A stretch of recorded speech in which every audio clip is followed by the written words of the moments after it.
প্রিয় দর্শক, আমন্ত্রণ জানাচ্ছি কীর্তিমানের গল্পকথা অনুষ্ঠানে। আপনারা যারা নিয়মিত এই অনুষ্ঠানটি দেখে থাকেন তারা নিশ্চয়ই জানেন দেশ যাদের নিয়ে গর্ব করে আমরা সেই সমস্ত মানুষের জীবন এবং কর্ম এই অনুষ্ঠানে উপস্থাপন করে থাকি। আজকেও ঠিক তেমনি একজন গর্ব করার মতো মানুষ আমাদের এই অনুষ্ঠানে উপস্থিত আছেন। আজকে যিনি উপস্থিত আছেন তিনি বলা যায় খানিকটা ইতিহাস সৃষ্টিকারী একজন মানুষ। ঢাকা বিশ্ববিদ্যালয়ের ছাত্র সংসদ ডাকসুর নারী ভিপি তিনি, এবং পরবর্তীতে কর্মজীবনে তিনি বুদ্ধিবৃত্তিক জায়গায় নানাভাবে আমাদের আলোকিত করবার চেষ্টা করেছেন। এই মানুষটি হচ্ছেন আমাদের সকলের প্রিয় বরেণ্য শিক্ষাবিদ, সংগঠক প্রফেসর মাহফুজা খানম। আপা কেমন আছেন? ধন্যবাদ আপনাকে। আজকে আমরা আপনার জীবনের কথা শুনবো, কর্মের কথা শুনবো, খানিকটা বৈঠকি আড্ডায়। কিন্তু তার আগে আপনাকে নিয়ে আমরা একটি তথ্যচিত্র নির্মাণ করেছি, সেটি একটু স্ক্রিনে দেখে আসবো। মাহফুজা খানম 10 ডিসেম্বর 1946 সালে ঢাকায় জন্মগ্রহণ করেন। মা মরহুমা সালেহা খানম। বাবা এদেশের বীমা জগতের পথিকৃৎ বীমা ব্যক্তিত্ব মরহুম মোস্তাফিজুর রহমান খান।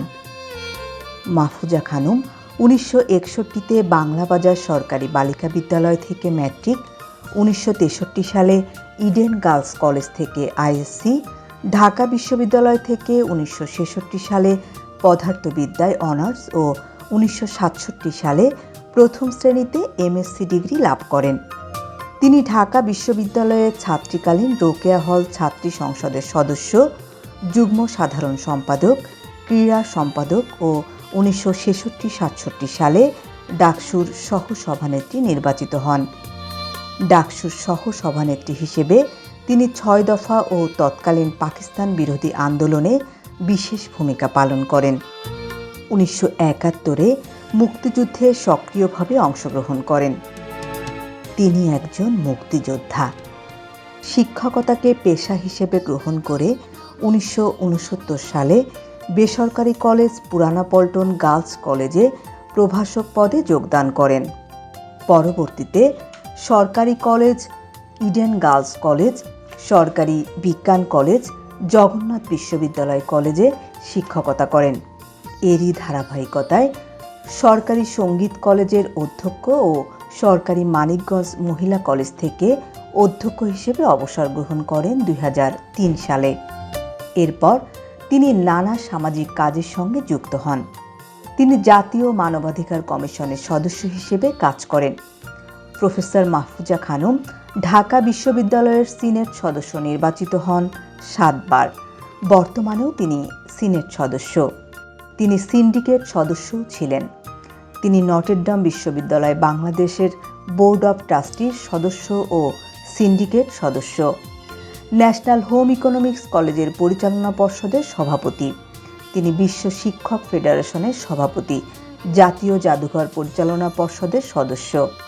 তিনি বাংলাদেশ এশিয়াটিক সোসাইটির সম্পাদক, সাধারণ সম্পাদক 2 টার্ম, সহ সভাপতি 2 টার্ম হিসেবে দায়িত্ব পালন করেছেন। বর্তমানে তিনি বাংলাদেশ এশিয়াটিক সোসাইটির 2য় মেয়াদে সভাপতি হিসেবে দায়িত্ব পালন করছেন। তিনি শিশু কিশোর সংগঠন কেন্দ্রীয় খেলাঘরের সভাপতি হিসেবে দায়িত্ব পালন করছেন 2010 সাল থেকে। এছাড়াও তিনি বিভিন্ন সংগঠনের সঙ্গে যুক্ত হয়ে নানা সামাজিক দায়িত্ব পালন করে চলেছেন।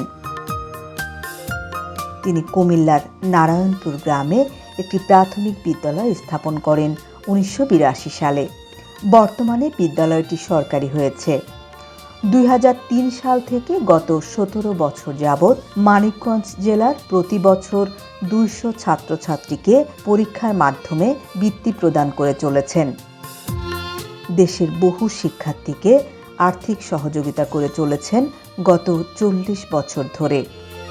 তিনি ঢাকা বিশ্ববিদ্যালয়, বাংলাদেশ এশিয়াটিক সোসাইটি সহ দেশের বিভিন্ন স্কুল কলেজে 23টি ট্রাস্ট ফান্ড প্রতিষ্ঠা করেছেন, যা থেকে শিক্ষার্থীরা আর্থিক সহযোগিতা লাভ করে চলেছে।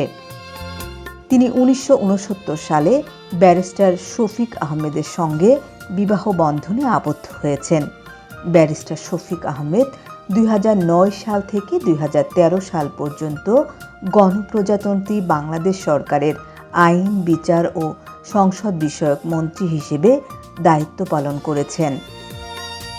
Professor Mahfuza Khanam doctor Mahfuz Shafiq, doctor Masrura Shafiq ও ব্যারিস্টার মাহবুব শফিকের জননী।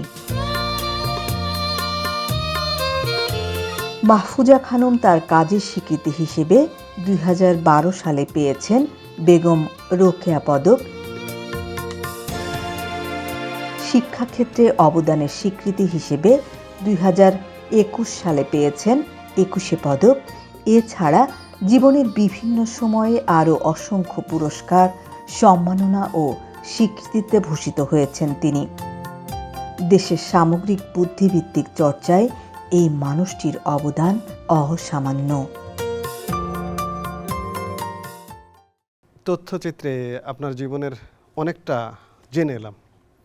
আমরা আলাপটি শুরু করতে চাই সেই পরিবারটি থেকে, যে পরিবারটিতে আপনার জন্ম হয়েছিল, সেই পরিবারটি সম্পর্কে একটু বলবেন। আমার জন্ম কলকাতায় এবং সেটা হচ্ছে 1946 সালের 14ই এপ্রিল, অর্থাৎ পয়লা বৈশাখে আমার জন্ম হয়েছিল। এবং আমরা জানি যে 47 সালের 14ই আগস্ট ভারত উপমহাদেশ বিভক্ত হয়ে গেল। তো সেই 14ই আগস্টই আমি যেটা জেনেছি, পরবর্তীতে পরিবারের কাছ থেকে, আম্মা আব্বার কাছ থেকে আমরা চিটাগং চলে আসি এবং চিটাগং এসে আমরা ওখানে থাকলাম। তখন এটাও বলা দরকার, আমরা এসে উঠলাম মেজমামার বাসায় কাজের দেউড়িতে। আমার বাবা হচ্ছেন মরহুম মুস্তাফিজুর রহমান খান এবং আমার মা হচ্ছেন সালেহা খানম, আর আমার দাদা হচ্ছেন দিদেন ভারতে বা ব্রিটিশ পিরিয়ডে মানে ম্যাজিস্ট্রেট ছিলেন। তার নাম হচ্ছে মরহুম মতিউর রহমান খান। আমার দাদি হচ্ছেন সালেকুন্নেসা। কলকাতায় ছিলেন কি দাদার চাকরি সুবাদে? না, দাদা দাদিরা ছিলেন, দাদা দাদির মতন আব্বা আম্মা ছিল, চাচারা ছিল, ফুপুরা ছিল। আচ্ছা। তো ওইভাবে, এবং দাদাও ঢাকাতেই ছিলেন। এখানে তখন ঢাকাতেই উনি কাজ করতেন, ঢাকার বিভিন্ন জেলাতে তিনি পোস্টেড ছিলেন দাদা, এই আর কি। আর আমাদের মূলত বাড়ি হচ্ছে মানে গ্রামের বাড়ি যেটা বলা হয় সেটা হচ্ছে আপনার মানিকগঞ্জ পারিল হচ্ছে আমাদের অ্যাকচুয়ালি দাদা বাড়ি আর কি। ভাই বোন কজন ছিলেন আপনারা? আমরা 7 ভাই বোন, আমরা 3 বোন আর 4 ভাই।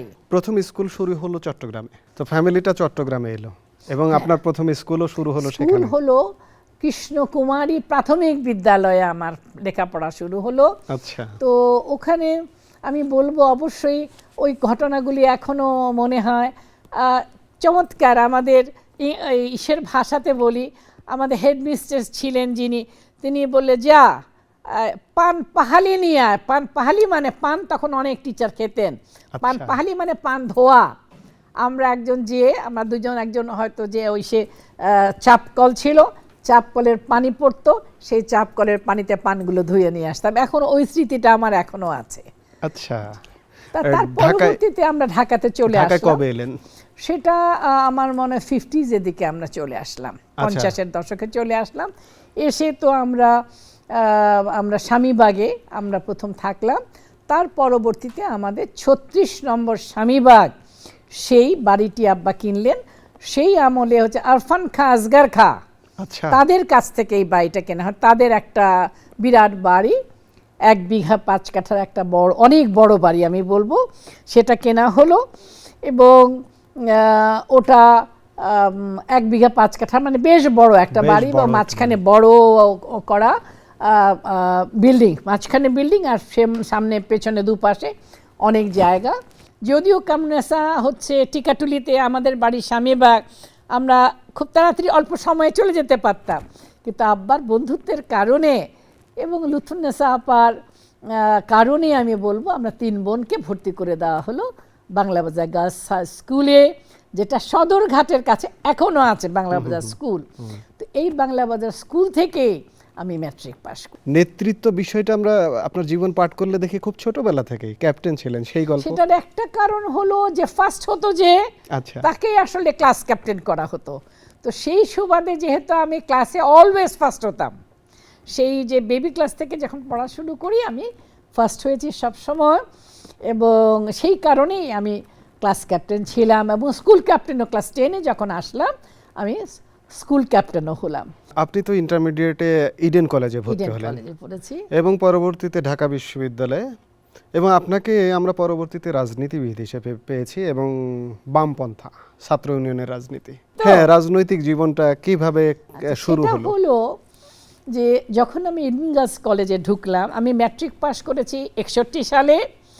61 সালে যে আমি Eden girls college, Eden college কিন্তু আজকের যে বদরুন্নেসা ওটাই ছিল ইডেন কলেজ, আদি ইডেন কলেজ। তখন দুটো কলেজ ছিল, ইডেন কলেজ আর একটা হোলি ক্রস মাত্র হয়েছে তখন, আর কোনো মেয়েদের কোনো কলেজ ছিল না তখন। তো আমি 61 সালে ঢুকলাম, আমি ফার্স্ট ইয়ারে, আর মতিয়া চৌধুরী আপা হচ্ছেন থার্ড ইয়ার বা ফোর্থ ইয়ারে। আচ্ছা, তো 62 সালে আপনারা জানেন যে আমাদের শিক্ষা আন্দোলন শুরু হয়ে গেল। এই শিক্ষা আন্দোলনকে কেন্দ্র করে আমার আসলে এর আগেও বলবো আমি যে স্কুলে থাকার সময়ও কিন্তু আসলে মাঝে মাঝে যখন আমাদের হতো, মানে ছাত্রদের ধর্মঘট হতো, তখনও কিন্তু আমরা বাইরে গেছি। মানে সেই একটা ব্যাপার ছিল, স্কুল থেকে আমাদের বের করে নিয়ে সেটাতে আমার বড় বোন নেতৃত্ব দিত, এবং আইভি রহমান তিনিও আমাদের স্কুলের ছাত্রী ছিল। আমার বড় বোন একজন নেত্রী আর আইভি আপা আরেক নেত্রী, এই দুজন মিলে আমাদেরকে বার করে নিয়ে গিয়ে একেবারে ইসলামপুর নওয়াবপুর দিয়ে সদরঘাট ঘুরে আবার আমরা আসতাম। তো এটা একবার দুবার স্কুলে হয়েছে। কলেজে যখন গেলাম, ইডেন কলেজে, মতিয়া আপা আমাদের তখন অলরেডি শিক্ষা আন্দোলন শুরু হয়ে গেছে, 62 শিক্ষা আন্দোলন। তো যেদিন ধর্মঘট সেদিন বিরাট এক তালা লাগিয়ে দেওয়া হতো মেইন গেটে, যাতে করে মেয়েরা বেরোতে না পারে। তো মতিয়া আপা আমাদেরকে পেছন দিয়ে নিয়ে একটা টেবিলের ওপর দিয়ে আমরা দেয়াল টপকে আমরা ওই পারে পড়তাম। তো সেইভাবে আমাদেরকে একেবারে নিয়ে যেত, আমতলা নিয়ে যেত।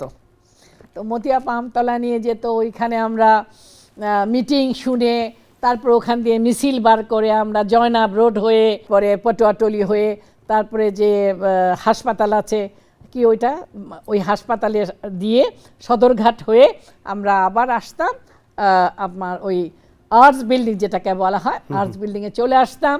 আসার পরে একটা আনন্দের জায়গা ছিল আমাদের, সেটা হলো মধুদার ক্যান্টিনে আমরা বসতাম।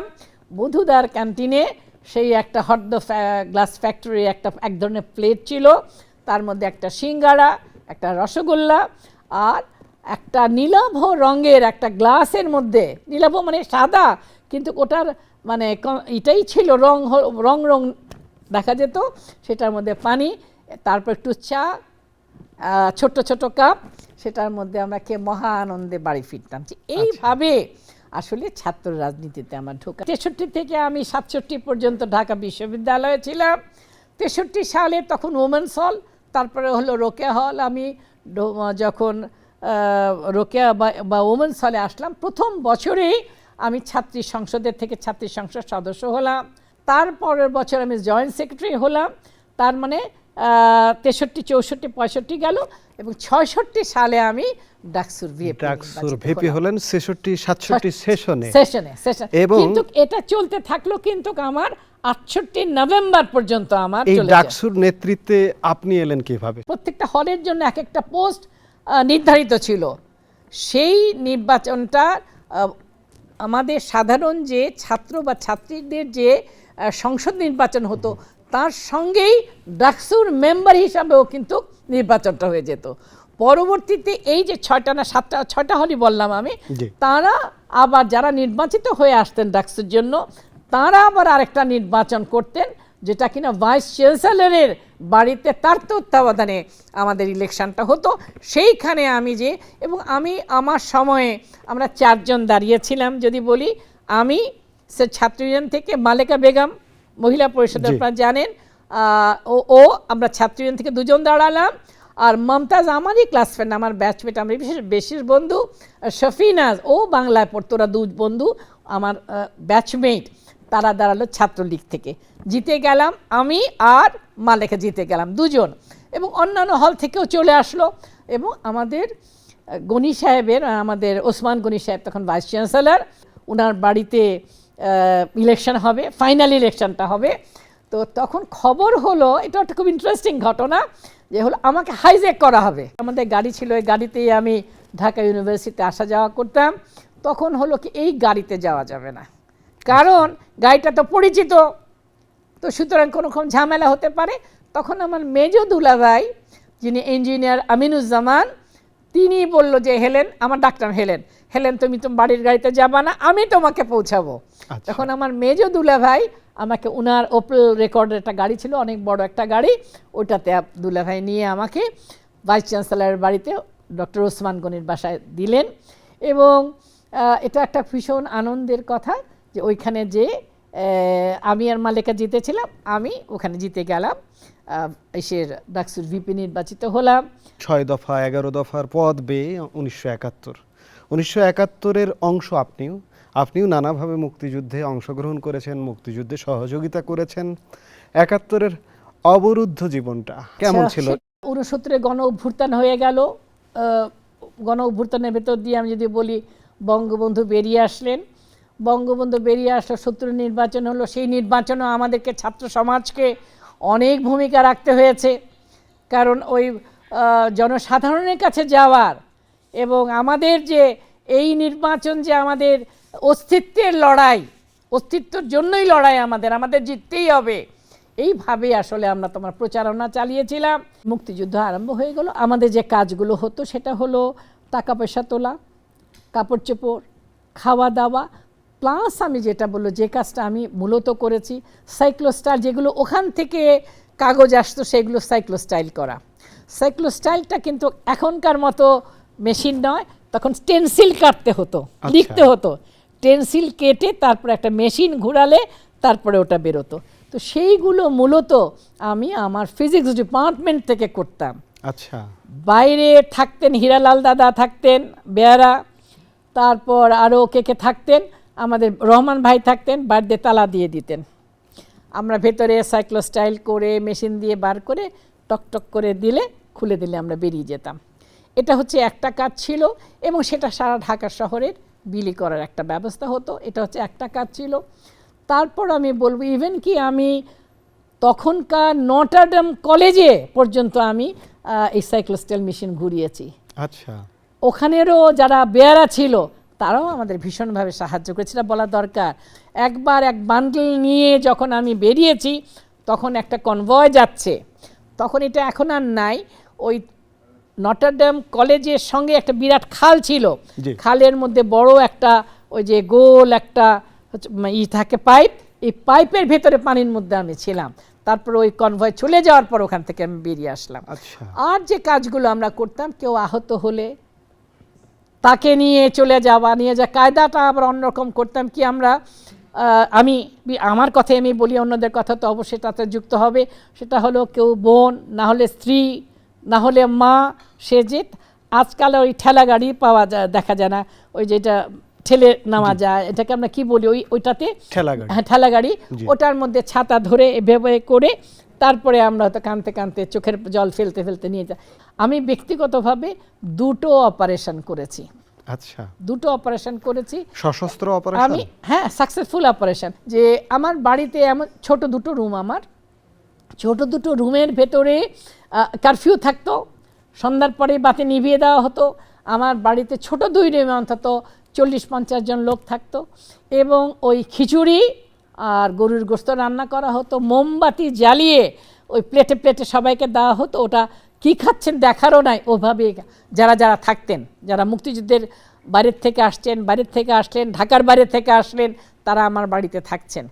এবং আমি বলবো যে এভাবেই, এবং আবার রাত্রের বেলা আমরা প্রায়শই বাড়ি শেষ বাই করে, ওই যে বললাম আমার ভাসুরদের দুটো বাড়ি ছিল, আমরা ভেতরের একটা বাড়িতে যেয়ে থাকতাম, কারণ প্রায়শই দরজার টোকা দেওয়া হতো শফিক সাহেবের নাম বলে। আপনার ব্যক্তিগত জীবন প্রসঙ্গে জানতে চাই, সেটি হচ্ছে বিয়ে শাদী কবে বা করলেন, তার কখন? আগের কথা হ্যাঁ হ্যাঁ বলা প্রয়োজন। এই যে 66 থেকে ওয়ান আফটার অ্যানাদার আমার বিরুদ্ধে অনেক কেস হয়ে গেল, আচ্ছা অনেকগুলো কেস আমার। তো এখন প্রতিদিনে দেখা যায় সপ্তাহে অন্তত একদিন সেই ডিস্ট্রিক্ট কোর্টে যেয়ে আমাদের হাজিরা দিতে হয়, হাজিরা দিতে হতো। আমরা হাজিরা দিতে হয়। এবং আজকে শ্রদ্ধার সঙ্গে স্মরণ করি অ্যাডভোকেট আনোয়ার সাহেব, আচ্ছা তিনি আমাদের ছাত্রদের কেসগুলোকে বিনা পয়সা তিনি আমাদের করতেন। আমাদের তো সেইভাবে পয়সা ছিল না, তিনি সেই কেসগুলো করতেন। আমি এমএসসিতে ফার্স্ট ক্লাস পেলাম। আমি অ্যাটমিক এনার্জি সেন্টারে এমএসসিতে আমার থিসিস করার সুযোগ হলো। এমএসসির থিসিস কাউকেই, বিশেষ মেয়েদেরকে অ্যাটমিক এনার্জি সেন্টারে দেওয়া হতো না, কারণ হলো সেখানে ভ্যান্ডিগ্রাফ জেনারেটর ছিল, সেখান থেকে সেটার উপরে আমাদের থিসিস করতে হতো। তো মেয়ে হলে ওই বি মন করলে সারা রাত রিডিং নিতে হতো, কোনো মেয়ে সারা রাত ওখানে থাকা ডিফিকাল্ট, এর জন্য মেয়েদের দেওয়া হতো না। তো আমি তো কিছুটা গোয়ার টাইপেরই ছিলাম, আমি বললাম কেন দেওয়া হবে না, মেয়েদেরকে দিতেই হবে। তখন আমাদের ডিপার্টমেন্টাল হেড ছিলেন মতিন চৌধুরী স্যার ছিলেন। মতিন চৌধুরী স্যার আমাকে বললেন, যাও মেয়ে তোমার গাইড ঠিক করে আনো, দিব তোমাকে আমি অ্যাটমিক এনার্জিতে কাজ করতে। তখন অনেকেই রাজি হন না, অনেক টিচার রাজি হন না। তারপর ডক্টর সিদ্দিক স্যার তিনি রাজি হলেন, ঠিক আছে মাহফুজ। এবং আমি বলবো যে আমি আগেই বলেছি, আমি গভীর শ্রদ্ধার সঙ্গে আমার শিক্ষকদের স্মরণ করি। তাঁরা প্রকাশ্যে নয় অপ্রকাশ্যে আমাদেরকে সমর্থন দিয়েছিলেন বলেই আমরা কিন্তু তখনকার আন্দোলনগুলো এগিয়ে নিয়ে যেতে পেরেছিলাম। এবং সিদ্দিক স্যার আমার হলেন গাইড হলেন, এবং আমি সেখানে এমএসসি থিসিস করলাম, এবং that was a very good thesis. First class, আমি এমএসসিতেও ফার্স্ট ক্লাস পেলাম। তখন হতো কি, সেন্ট্রাল গভর্নমেন্ট থেকে আমাদের রেজাল্টের ভিত্তিতে কমনওয়েলথ স্কলারশিপ দেওয়া হতো। আচ্ছা, তো কমনওয়েলথ স্কলারশিপ আমি পেয়ে গেলাম। তো কমনওয়েলথ স্কলারশিপ পাওয়ার পর যেটা হলো, আমার সাসেক্স ইউনিভার্সিটি লন্ডনে আমার অ্যাডমিশনও হয়ে গেল। কিন্তু আমার বিরুদ্ধে অনেক কেস, আমার বিরুদ্ধে মোনায়েম খান সাহেব খুবই বিরক্ত ছিলেন। এই মেয়েকে শায়েস্তা করার বহু কর্মকৌশল ছিল। কেমন কর্মকৌশল বলি, আমার বাবাকে বহুবার ডেকে নিয়ে গেছে এবং বলেছে আপনি আপনার গার্জেনশিপ চেঞ্জ করেন, অর্থাৎ আমাকে বিয়ে দেওয়া। তো আমি আবারও শ্রদ্ধার সঙ্গে আমি বলি, আমার বাবা উত্তর দিতেন যে she is a adult one, it is her choice, ও এখন বিয়ে করবে কি করবে না, তার গার্জেনশিপ চেঞ্জ আমার করার প্রশ্ন ওঠে না, এক কথা। আর তারপরেও আব্বা যে কথাটা বলতেন, ও যা করছে একজন হিসাবে, মানুষ হিসেবে তার করার অধিকার আছে, এবং আমি মনে করি সে সঠিক কাজটি করছে, এটা আব্বা প্রত্যেকবার বলতেন। এবং যার জন্য মোনায়েম খান সাহেব আমার বাবার বহু ঝামেলা করেছে, তার চাকরি জীবনে মেলা ঝামেলা করেছেন। তো যা হোক, তো যখন আমাকে পাসপোর্টও দিচ্ছে না, ভিসাও দিচ্ছে না, আমার কোথাও চাকরি হচ্ছে না, এটা ভীষণ একটা কঠিন অবস্থার ভেতরে এই 69 যদি বলি যাচ্ছে। এবং তখন আমার ইভেন কি আমাকে কোনো স্কুলেও চাকরি পাচ্ছি না আমি। আমার হাজব্যান্ড হচ্ছেন ব্যারিস্টার শফিক আহমেদ, তিনি ব্যারিস্টারি পাশ করে ছাত্র অবস্থায়ও তিনি অনেক জনকল্যাণকর কাজ করেছেন। তিনি এসে যখন বিরাট থেকে ব্যাক করেছেন, 68-এই ব্যাক করেছেন উনি, ব্যারিস্টারি পাশ করে ব্যাক করেছেন। তখন উনি ওই তোপখানা রোডের স্কুল যেটা, সেটা স্কুলটা করেছেন। ওনার বাড়িতে পুরানো গার্লস কলেজও করেছেন উনি, ঠিক আছে। তো সেখানে আর্টস আছে, সায়েন্স নাই। তো এর মধ্যে আমি বলবো যে আমার ভাসুর মমতাজ সাহেব, তিনি ন্যাপের মুজাফর আহমেদ সাহেবের সাথে খুব ভালো সম্পর্ক ছিল, দে ওয়ার ফ্রেন্ড। এবং সাইদুর রহমান সাহেব, যিনি আমাদের জগন্নাথ কলেজের প্রিন্সিপাল ছিলেন, শফিক রেহমানের বাবা।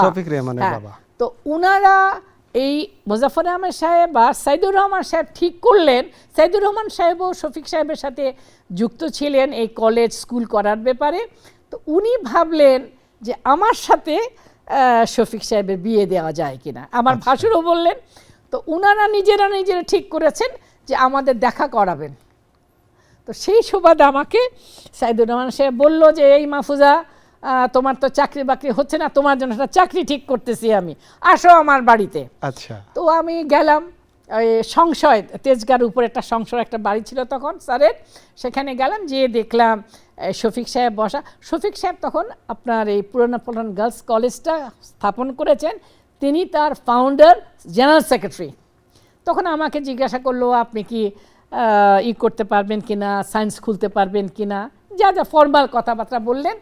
তারপর তিনি 1/1/69 মানে 1 জানুয়ারি 69 জয়েন করার জন্য উনার সিগনেচার করা একটা দিয়ে দিল, অ্যাপয়েন্টমেন্ট কি বলে অ্যাপয়েন্টমেন্ট লেটার দিয়ে দিলেন উনি। কিন্তু ওটা উনিও কতটুকু জানতেন আমি জানি না। তারপর যাই হোক আমি জয়েন করলাম 1/1/69। আমার চাকরি, নতুন চাকরি, কর্মজীবন আমার শুরু হয়ে গেল। তারপর যেটা হলো, উনি এক সময় আমাকে উনি দেখলেন আমাকে, তারপর উনি এক সময় আমাকে প্রপোজ করলেন যে আমরা কি জীবন একসাথে চলতে পারি কিনা। তো আমিও তাকে তার মধ্যে দেখেছি যে জেনারেল সেক্রেটারি অফ দ্য পুরানা পল্টন গার্লস কলেজ, তারপর তার শিক্ষাগত যোগ্যতা সব কিছু মিলিয়ে, তার ভদ্রতা, তার নম্রতা, তার সততা, সততাও আমি বলবো যে পুরানা পল্টন গার্লস কলেজ করাটা খুব কঠিন ছিল তার জন্য। তার নিজের টাকা খরচ করে, পারিবারিক পয়সা খরচা করে কলেজটা উনি স্টার্ট করেছেন। তো আমি রাজি হলাম, এবং এটা আমি বলবো যে একেবারে পারিবারিকভাবে আমাদের 8ই ফেব্রুয়ারি 1/1/69 আমার চাকরি হলো, আর 8ই ফেব্রুয়ারি 69 আমাদের বিয়ে হয়ে গেল, ঠিক পরের মাসে। অর্থাৎ আপনার কর্মজীবন এবং বিয়ের শাদী একদম একই সূত্রে গাঁথা, বলা যায় একটি আর একটির সঙ্গে সম্পর্কিত। খানিক আগে বিয়ে শাদীর কথাটা শুনলাম, কর্মজীবনের কথা শুনলাম, তো আজকে নিশ্চয়ই 55 বছরের আপনার সংসার জীবন, এবং আপনার 2 ছেলে 1 মেয়ে, তারা আছে। আমার বড় ছেলে ডাক্তার, আমার মেয়ে ডাক্তার, আর আমার আর মেয়ে ডাক্তার, ছোট ছেলেটা ব্যারিস্টার, আর বড় ছেলের ডাক্তার, স্ত্রীও ডাক্তার, আর আমার মেয়ের হাজব্যান্ড হচ্ছেন ইঞ্জিনিয়ার বেসিক্যালি, এখন সে টোটাল লুব্রিকেন্টের এশিয়া প্যাসিফিকের চিফ হিসাবে এখন সিঙ্গাপুরে ও পোস্টিং, আর ছোট ছেলের বউ আমারই মতো মাস্টার। আমরা একই বাড়িতে থাকি। চমৎকার একটি পরিবারের গল্প শুনছি, বর্তমান পরিবার, আপনার নাতি নাতনি এবং সবকিছু মিলে 6টি। হ্যাঁ, 6টি নাতি নাতনি। তো আপনার পুরো পরিবারের সদস্যদের কাউকে আমরা পেয়েছিলাম, তারা আপনাকে নিয়ে কথা বলেছেন, আমরা সেটি একটু দেখে আসবো। দাদু আমার জন্য খুবই একজন প্রিয় মানুষ।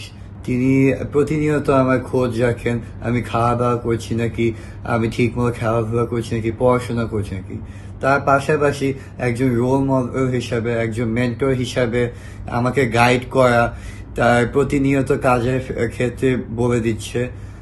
কেননা একজন মানুষ যে নিজের পারিবারিক জীবন ও কর্মক্ষেত্র একসাথে ব্যালেন্স করতে পারে, এই খুবই একটি অন্যতম বিষয়।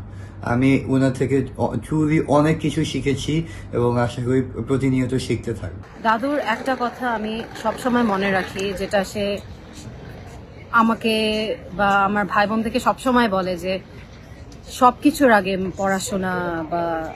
পড়াশোনায় ভালো হওয়া বা ভালো চাকরি করা, এর চেয়ে আরো বেশি ইম্পর্টেন্ট হলো ভালো মানুষ হওয়া, যেটা আমি সবসময় আমার সাথে রাখি। আমি অলওয়েজ এটা মনে করার চেষ্টা করি। আর দাদুর থেকে যে শিক্ষা, ভালোবাসা আমি পেয়েছি, তা আসলে ভাষায় প্রকাশ করা অনেক কষ্ট। দাদু যেন এইভাবেই আরো দীর্ঘ বছর তার আদর, ভালোবাসা এবং শিক্ষার আলো আমাদের মধ্যে ছড়াতে থাকুক, সেটাই আমার দোয়া রইল। আমার দাদু একজন অসাধারণ মানুষ বললে কম বলা হয়ে যায়। উনি পরিবার এবং কর্মকে সারা জীবন এবং এখনো যথাযথ সময় দেন। উনি অনেক কিছুই শিখিয়েছেন, এবং তার মধ্যে সবচেয়ে যেটা গুরুত্বপূর্ণ সেটা হলো আমাদেরকে বলেছেন যে জীবনে যাই করো না কেন ভালো মানুষ হয়ে থাকবা। তো ওইটা হচ্ছে আমাদের মধ্যে সবসময় ওই চিন্তাটা কাজ করে। আল্লাহর কাছে দাদুর জন্য দীর্ঘ জীবন এবং সুস্থতা এগুলাই কামনা করছি। আমাকে বিশেষ করে যে টাইম দিয়েছে, এখনো মনে হয় কোনো মাতা তার সন্তানকে সেরকম টাইম দেয় না বা দিতে পারে না বা দেয় না। পড়ালেখা থেকে শুরু করে কোন বন্ধুবান্ধব হওয়া দরকার, কোন বন্ধুবান্ধবের সাথে চললে ভালো হবে, সেটি মা খুব ভালোভাবে আমাদেরকে সাজেশান দিতেন। এটা আর আরেকটি জিনিস আমার কাছে মনে হয়, আমার বাবা মার কাছে আমার কৃতজ্ঞতা বোধ সেটা হলো আমাদের যে চারিত্রিক বলিষ্ঠতা তৈরি হয়েছে, সেটা আমার মার যে চারিত্রিক বলিষ্ঠতা বা সততা বা নিষ্ঠা বা কর্মনিষ্ঠা, সেটা থেকে আমরা পেয়েছি। আমাদের যে পরবর্তী জেনারেশন, আমাদের যে ছেলেমেয়েরা 6 জন আছে, তাদের প্রতি যে খেয়াল রাখা, সেটাও কিন্তু মা করছেন এখনও। মায়ের অনেক সামাজিক দায়বদ্ধতা আছে, সেগুলো কোনো অংশে কমতি দেখিনি। আমাদেরকে করেও এই বয়সেও সেই সামাজিক দায়বদ্ধতা শতভাগে পূরণ করতে পারছে বলে আমার মনে হয়। সন্তানের প্রতি একজন মায়ের যতটুকু দায়িত্ব পালন করা দরকার, তার থেকেও উনি, আমি মনে করি এই 53 বছর বয়সে এসে তার থেকেও উনি কয়েকশো গুণ বেশি দায়িত্ব পালন করেছেন। যখন ছোট ছিলাম, নিজে পড়ানো থেকে শুরু করে কোন সাবজেক্ট পড়তে হবে, কোন স্যারের কাছে পড়তে হবে, কি পড়তে হবে, রেগুলার নিজের ব্যস্ততার মাঝেও যা সময় দিয়েছে, আমি এখন মনে করি আমার সন্তানকে আমি দিতে পারি না। আমি তার 100 ভাগের 1 ভাগ আমার সন্তানকে দিতে পারি না। উনি যা সময় দিয়েছেন, অসুস্থ হলে তার যে ব্যাকুলতা, সারাদিন কিন্তু যদিও কেউ খবর না নেয় খাইছি কিনা আমি বা ঠিক আছি কিনা, ওই একজন ফোন কিন্তু ঠিকই দেয় আম্মা। সন্তান হিসেবে মায়ের থেকে আর কোনো গ্যাপ নাই, যে একটা যা পাওয়ার মার থেকে তার চেয়েও কয়েক লক্ষ গুণ বেশি পেয়েছি। আপনি একজন রাজনীতিবিদ, ছাত্র নেতা, ছাত্র নেত্রী ছিলেন, কিন্তু পরবর্তী জীবনে আপনাকে রাজনীতিবিদ হিসাবে আমরা কেন পেলাম না? রাজনীতির এলোমেলো পথ আমার পছন্দ হয়নি। আমি তো আসলে সংসারে ঢুকলাম, তারপরে বাচ্চা হলো ওরা, তারপরে আমি বলবো আমার আরেকটি কথা হলো যে যদিও শফিক সাহেব ইয়াংগেস্ট ইস্যু ছিলেন পরিবারের, তারপরও আমার শ্বশুর শাশুড়িকে আমাদের সাথে আমরা নিয়ে এসেছিলাম, এবং আমার শ্বশুর শাশুড়ি 24 বছর আমাদের সঙ্গে ছিলেন, এবং আমার শ্বশুর সাহেবও 4 বছর বিছানায় ছিলেন, শাশুড়ি মাও 4 বছর বিছানায় ছিলেন। তাদের একটা পারিবারিক চাপ ছিল। আপনাকে আমরা রাজনীতিতে পাইনি, কিন্তু আপনাকে আমরা সংগঠক হিসেবে পেয়েছি। নানা সংগঠনের সঙ্গে আপনি জড়িয়ে আছেন এখন পর্যন্ত। আপনি ঢাকা বিশ্ববিদ্যালয়ের সিনেট সিন্ডিকেট সদস্য ছিলেন, এশিয়াটিক সোসাইটির সঙ্গে আপনি নারী প্রেসিডেন্ট, সেখানেও আপনি প্রথম, জেনারেল সেক্রেটারি, সেখানেও আপনি প্রথম, আপনি আন্তর্জাতিক শিক্ষক ফেডারেশনের প্রথম প্রেসিডেন্ট, প্রথম নারী সভাপতি, এখন পর্যন্ত দায়িত্ব পালন করে যাচ্ছেন। এই যে সংগঠন, রাজনীতিতে পেলাম না, কিন্তু নানা সংগঠনের সঙ্গে যুক্ততা কিভাবে হলো এবং কি মনে করে? আমি মনে করি যে সমাজের, এখন আমি যেটা বলি যে জীবন কি, হোয়াট ইজ লাইফ, আমি এভাবে সংজ্ঞায়িত করতে চাই জীবনকে। লাইফ হচ্ছে তুমি যখন যে পরিবারে জন্মেছো, যে সমাজে জন্মেছো, যে দেশে জন্মেছো, যে পৃথিবীতে জন্মেছো, তুমি তোমার ভালো কাজ দিয়ে তোমার পরিবার, তোমার সমাজ, তোমার দেশ, তোমার পৃথিবীকে একটু এগিয়ে দিয়ে যাওয়ার জন্য কাজ করবে, সেটাই হচ্ছে জীবন বা লাইফ। সংগঠনে কিভাবে প্রথম কিভাবে যুক্ত হলো? প্রথম থেকেই আমি নানা ধরনের সংগঠনের সঙ্গে যুক্ত হলাম। শিক্ষক সংগঠন করেছি, তারপর আমি বললাম বিভিন্ন শিক্ষায়তনগুলোতে কাজ করেছি, তারপরে যেটা করেছি বিভিন্ন আমি বলবো যে লেস প্রিভিলেজ পার্সনদের জন্য, কারণ আমাদের বাংলাদেশ, আমি সেই 69 থেকে আমি বলবো আমার বেতনের একটা বিরাট অংশ আমি সব সময় আমি ছাত্রছাত্রীদের বা যারা পারে না সেই কাজগুলো আমি করার চেষ্টা করেছি, এবং এখনো পর্যন্ত আমি বলবো যে প্রতি মাসে এরকম বহু ছাত্র, এবং যারা বহু ছাত্রছাত্রী যারা ডাক্তার হয়েছে, ইঞ্জিনিয়ার হয়েছে, যারা বিভিন্ন সমাজে বহু উচ্চপদস্থ কর্মচারী তারা হয়েছে, লয়ার হয়েছে, এরকম বহু ছাত্রছাত্রী না, যাদেরকে আমি অল্প, আমার যতটুকু সঙ্গতি, আমার আয় বা রোজগার, আমার এবং শফিক সাহেব অত্যন্ত সৎ পয়সার গুণের কারণেই বলবো আমি যে অনেক ছেলে মেয়েকে আমি লেখাপড়ার জন্য দেই, এবং তাদের আমি বলবো আরেকটা কাজ করি, অসুস্থ হলে কাউকে একটা সাহায্য করার চেষ্টা করি। আমার একটা এতিমখানা আছে, এতিমখানা আমি বলি না, সেটাকে বলি শিশু বিকাশ ছায়া। সেখান থেকে অলরেডি 3টা ইঞ্জিনিয়ার বেরিয়েছে, ঢাকা ইউনিভার্সিটির থেকে কয়েকটা পাশ করেছে, এখন একেবারে কলেজে আছে, ইউনিভার্সিটিতে আছে, ছোট ছোট বাচ্চা আছে। আমি 20টা বাচ্চাকে মানে এগিয়ে নিয়ে যাওয়ার চেষ্টা করি আমি বলবো। আপনি এই যে সামাজিক কাজকর্মগুলো করেন, এটা কোন অনুভূতির জায়গা থেকে করেন, এবং সবার এই ক্ষেত্রে এগিয়ে আসা কেন দরকার বলে আপনি মনে করেন? না, বাংলাদেশ তো একটা আসলেও 3য় বিশ্বের একটা দেশ। আমাদের আর্থিক যে লেভেল প্লেইন আমি বলি, সেই জায়গায় কত পার্সেন্ট শতকরা, এর নিচে তো অনেক মানুষ। এবং আমি যেটা বিশ্বাস করি, একটা ছেলে বা মেয়েকে যদি শিক্ষার জন্য তার পাশে দাঁড়ানো যায়, সে যদি শিক্ষিত হয় এবং তাকে যদি একটা চাকরির ব্যবস্থা করে দেওয়া যায়, তবে সেই পুরোটা পরিবার দাঁড়িয়ে যায়।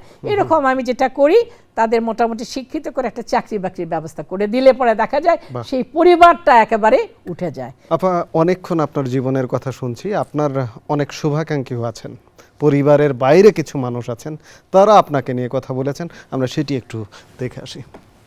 আমার জীবনে আমি যে কয়জনকে আদর্শ হিসেবে জানি এবং মানি, শ্রদ্ধেয় অধ্যাপক মাহফুজা খানম ম্যাডাম তার মধ্যে অন্যতম। আমি তাকে একজন আদর্শ নারী হিসেবেই মানি।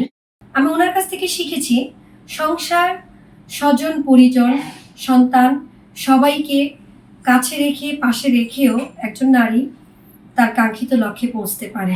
এবং উনি আমাদেরকেও শিখিয়েছেন যে আগে সংসারের দিকে মনোযোগ দিতে হবে, তারপর সবকিছু। মাহফুজা ম্যাডামের একটি উল্লেখযোগ্য গুণ হচ্ছে তিনি সবাইকে আপন করে নিতে জানেন। তিনি ছোট বড় সকলকে ভালোবাসেন, মানুষকে খাওয়াতে ভালোবাসেন, উপহার দিতে ভালোবাসেন এবং সর্বোপরি সকলের উপকার করতে তিনি ভালোবাসেন। এমন একজন আমার পছন্দময় মানুষকে আমার কাছে এবং আমার সবসময় ছায়ার মতো পেয়ে আমি ভীষণভাবে আনন্দিত। ঢাকা বিশ্ববিদ্যালয়ের 100 বছর ইতিহাসে উনি একজন একমাত্র নারী ডাকসু ভিপি। সেই জায়গাটা থেকে আমি ওনাকে ভীষণভাবে শ্রদ্ধা করি।